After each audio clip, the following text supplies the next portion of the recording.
Why is it important to be selfless and generous? 1 Timothy 6:10, for the love of money is a root of all kinds of evil. Some people eager for money have wandered from the faith and pierced themselves with many griefs. It is human nature to want things in life. However, it is not human nature to know that we will get everything we want. If it is in God's will to give us certain things, then and only then are we granted those things. Love, joy, peace, patience, kindness, goodness, faithfulness, gentleness, and self-control. These traits are all fruits of the Spirit.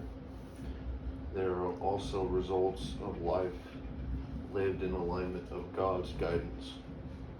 All these fruits of the Spirit can't be obtained by our own efforts and strength, but by God's grace.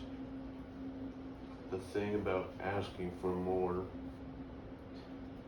all the time is that God doesn't want always grant your requests or wishes.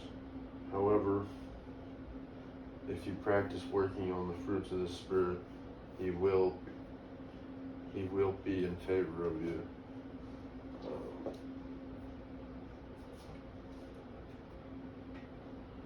We can trust that God will have favor for us, because in Galatians 6:9 it states, "Let us not become weary in doing good, for at a proper time we will reap a harvest if we do not give up."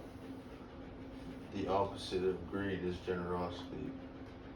In Luke 6:38 it says, "Give and it will be given to you. A good measure, pressed down, shaken together, and running will be poured into your lap. For with the measure you use, it will be measured to you."